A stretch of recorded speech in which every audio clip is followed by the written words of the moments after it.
Class, आज हम हिंदी काव्य के तीसरे पाठ तुलसीदास जी की कविता लंका दहन को पढ़ने वाले हैं।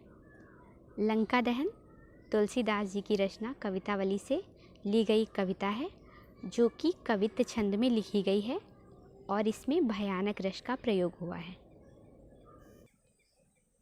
इस पद में उस दृश्य का वर्णन किया गया है जब हनुमान जी की पूंछ में आग लगा दी जाती है और वो पूरी लंका में घूम घूम करके आग लगाने लगते हैं अपनी पूंछ के द्वारा। उस समय हनुमान जी की जो पूंछ है वो बहुत विशाल और भयंकर प्रतीत होती है। इसी का चित्रण यहाँ पर तुलसीदास जी ने किया है और इस पद्य में हनुमान जी के द्वारा लंका को जलाने का बड़ा प्रभावशाली वर्णन किया है। तुलसीदास जी कहते हैं, बाल धी विशाल विकराल ज्वाल जाल मानो, लंक लीलिबे को काल रस न पसारी है। ये कवित्त छंद है। बाल धी यानी पूंछ, विशाल यानी अत्यंत विशाल बड़ी, हनुमान जी की विशाल पूंछ। विकराल यानी भयंकर, ज्वाल जाल, ज्वाल यानी आग की, जाल यानी लपटें या समूह को, यानी हनुमान जी की विशाल पूंछ में लगी, उस विशाल पूंछ से उठती हुई भयंकर आग की लपटों को देखकर ऐसा लगता है मानो लंक लीलिबे को काल रसना पसारी है। लंका को लीलिबे यानी लीलने के लिए, निगलने के लिए, काल ने यानी यमराज ने रसना पसारी है। रसना यानी जीभ, पसारी है यानी फैला दी है।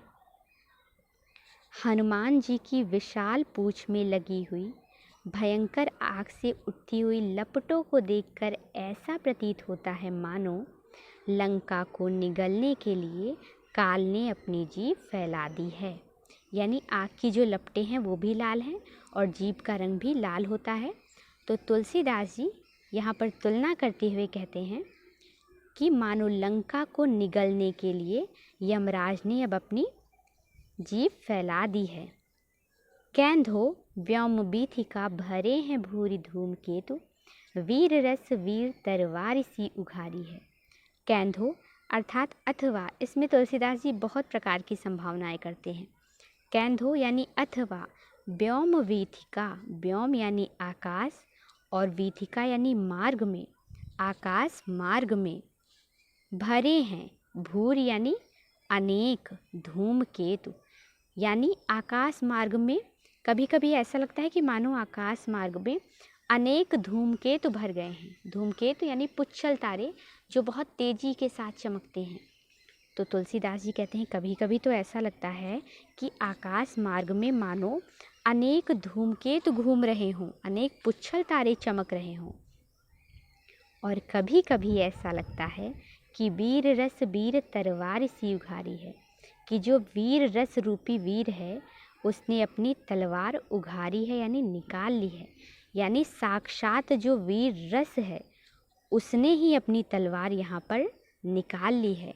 अर्थात जो हनुमान जी हैं उनको देख करके और उनकी पूंछ में लगी हुई आग को देख करके वह दृश्य इतना भयंकर और वीरतापूर्ण लगता है कि उसे देखकर ऐसा लगता है कि वीर रस ने ही अपनी तलवार निकाल ली है।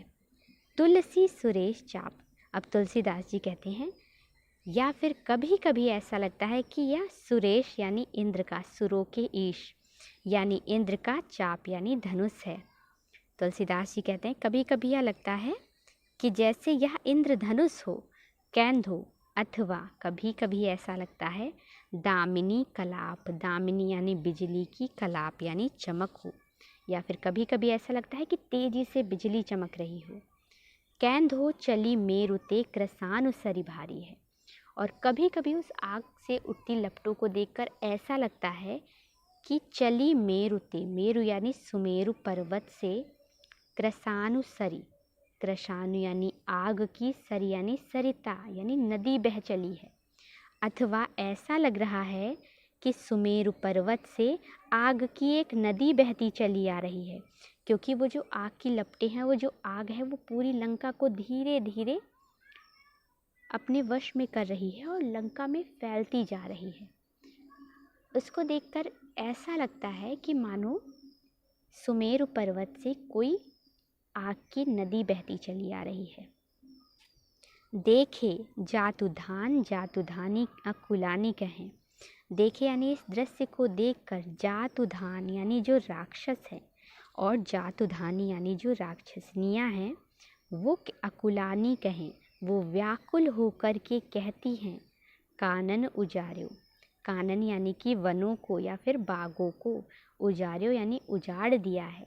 इस वानर ने अभी बागों को तो उजाड़ ही दिया था, अब नगर प्रजारी है, अब नगर को भी प्रजारी यानी जला दिया है।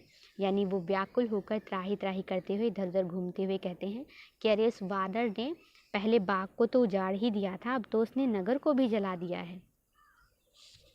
हनुमान जी की पूंछ में लगी हुई आग के द्वारा लंका को जलाने का प्रभावशाली वर्णन करते हुए तुलसीदास जी कहते हैं कि हनुमान जी की विशाल पूंछ से उठती हुई भयंकर आग की लपटों को देखकर ऐसा लगता है मानो लंका को निगलने के लिए काल ने अपनी जीभ फैला दी है।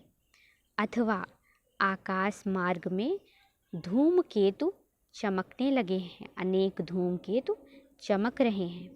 अथवा वीर रस रूपी वीर ने अपनी तलवार ही निकाल ली है। तुलसीदास जी कहते हैं कभी कभी ऐसा लगता है कि यह कोई इंद्रधनुष है, अथवा कभी कभी लगता है कि यह बिजली की तेज चमक है। कैंधो यानी अथवा कभी कभी ऐसा लगता है कि मानो सुमेरु पर्वत से क्रसानुसर यानी आग की नदी ही बहती चली आ रही है। इस दृश्य को देखकर, इस भयंकर दृश्य को देख करके राक्षस और राक्षसनियाँ व्याकुल होती हुई डरती हुई आपस में कहते हैं कि उस वानर ने बागों को तो उजाड़ ही दिया था, अब उसने नगर को भी जला दिया है। यहाँ पर हनुमान जी के द्वारा लंका को जला डालने का भयंकर और प्रभावकारी चित्रण किया गया है और इसमें हनुमान जी की वीरता का भी चित्र प्रस्तुत किया गया है। इसमें ओज, गुण और ब्रज भाषा का प्रयोग किया गया है और जैसा कि आप देख सकते हैं कि यहाँ पर भयानक रस का प्रयोग हुआ है और इसमें जो छंद है वो कवित्त है। अगला पद है हाट बाट कोट ओट अट्टनी अगार पौरी। इस पद में हनुमान जी ने किस प्रकार से दौड़ दौड़ कर सारी लंका को जला डाला और लंका के राक्षस और राक्षसनियों को कैसे आतंकित कर दिया, इसका चित्रण तुलसीदास जी ने प्रस्तुत किया है। तुलसीदास जी कहते हैं हाट बाट कोट ओट अट्टनी अगार पौरी, खोरी खोरी दौरी दौरी दीन्ही अति आगी है। तुलसीदास जी कहते हैं इसके बाद में जब हनुमान जी की पूंछ में आग लगा दी गई तो हाट यानी कि बाजारों में, बाट यानी कि रास्तों में, कोट यानी कि किलों में, ओट यानी कि चहार दीवारियों में, अट्टन यानी कि अट्टालिकाओं पे, अगार यानी कि घरों में, पौर यानी कि आंगनों में, खोरी खोरी यानी गली गली में, दौरी दौरी दौड़ दौड़ करके, दीन ही अति आगी है। जो हनुमान जी थे उन्होंने दौड़ दौड़ करके आग लगा दी है। बाजारों में, मार्ग में, किलों में, चहार दीवारियों में, अटारियों में, घरों में और आंगनों में तथा गली गली में दौड़ दौड़ करके प्रत्येक स्थान पर हनुमान जी ने आग लगा दी है। आरत पुकारत, आरत यानी आर्त होकर, दुखी होकर सभी पुकारत एक दूसरे को पुकार रहे हैं, सभी दुखी होकर के एक दूसरे को पुकार हैं क्योंकि उनका सब कुछ जला जा रहा है। संभारत न को काहू, लेकिन कोई किसी को संभाल नहीं रहा है, डर के कारण कोई किसी को संभालने के लिए नहीं रुक रहा। व्याकुल जहाँ सो तहाँ लोग चले भागे हैं, और लोग व्याकुल होकर जहाँ सो तहाँ यानी जहाँ तहाँ इधर उधर भाग खड़े हुए हैं, भाग रहे हैं।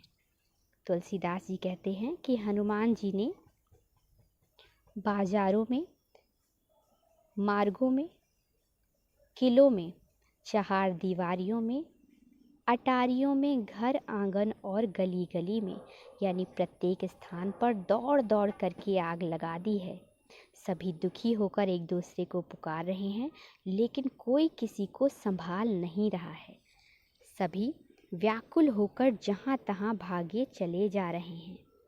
बालधी फिरावे बार बार झहरावे झरे। जो हनुमान जी हैं वो अपनी बालधी यानी पूँछ को फिरावे यानी फहरा रहे हैं। हनुमान जी अपनी पूँछ को फहरा रहे हैं इधर उधर, बार बार झहरावे और बार बार इधर उधर झहरावे यानी घुमा रहे हैं। झरें बूंदिया सी लंक पघिलाई पाग पाग है, जिसके कारण बूंदिया सी जो आग की बूंदें हैं वो झरें यानी झरने लगती हैं। हनुमान जी ने अपनी पूँछ को इधर उधर फहरा करके बार बार इधर उधर घुमा दिया है, जिससे उनकी पूँछ में लगी आग की बूंदें झड़ने लगी हैं, झड़ रही हैं। उसके कारण लंका पघिलाई पाग पाग है, उन्होंने लंका को पिघला पिघला करके पाग दिया है यानी भून डाला है। तुलसी बिलोकी, तुलसीदास जी कहते हैं बिलोक यानी देख करके, यह दृश्य देख करके, इस भयंकर दृश्य को देखकर अकुलानी यानी व्याकुल हो करके, जातुधानी कहें, जातुधानी यानी राक्षसनियाँ कह रही हैं, जो राक्षसियाँ हैं वो कह रही हैं, चित्रहु के कपिसो निशाचर न लागे हैं, कि जो निशाचर हैं यानी जो राक्षस हैं वो चित्रहु के कपि, चित्र के भी कपि यानी बंदर से न लागी हैं, यानी छेड़खानी नहीं करेंगे। राक्षसनियाँ कह रही हैं कि इतने भयंकर अंत के बाद में, इतने भयंकर परिणाम को देख करके जो राक्षस हैं वो अब चित्र में बने बंदर से भी छेड़खानी नहीं करेंगे, तो जीवित और वास्तविक बंदर से छेड़खानी करने की बात तो दूर है। तुलसीदास जी कहते हैं, मैंने यहाँ पर इस शब्दों का अर्थ लिख दिया है। तो तुलसीदास जी कहते हैं, बाजार में, मार्ग में, किलों में, चार दीवारियों में या चार दीवारियों में, अटारियों में, घरों में, आंगन में और गली गली में, यानी प्रत्येक स्थान पर दौड़ दौड़ करके हनुमान जी ने अपनी पूँछ से आग लगा दी है। सभी दुखी होकर एक दूसरे को पुकार रहे हैं, लेकिन कोई किसी को संभाल नहीं रहा है और व्याकुल होकर सब जहाँ तहाँ इधर उधर भागे चले जा रहे हैं। हनुमान जी अपनी पूँछ को इधर उधर फिराते हुए बार बार घुमा रहे हैं, जिससे उनकी पूँछ में लगी आग की बूंदें झड़ रही हैं, झड़ने लगती हैं, और उसके कारण उन्होंने लंका को पिघला पिघला करके पाग डाला है यानी भून दिया है। उन अपनी पूँछ से उन बूंदों को गिरा करके, उन बूंदों को इधर उधर झड़ा करके उन्होंने लंका को पिघला करके पाग दिया है। तुलसीदास जी कहते हैं कि इस भयंकर दृश्य को देख करके व्याकुल राक्षसिनियाँ कह रही हैं कि अब जो राक्षस हैं वो चित्र में बने हुए बानर से भी छेड़खानी नहीं करेंगे, अर्थात इस भयंकर परिणाम के बाद में अब वो बानरों से चित्र में भी छेड़खानी नहीं करेंगे, वास्तविक बानर से तो दूर की बात है। यहाँ पर लंका दहन का आकर्षक और भयंकर दृश्य प्रस्तुत किया गया है और इसमें भी भयानक रस और कवित्व छंद का प्रयोग किया गया है।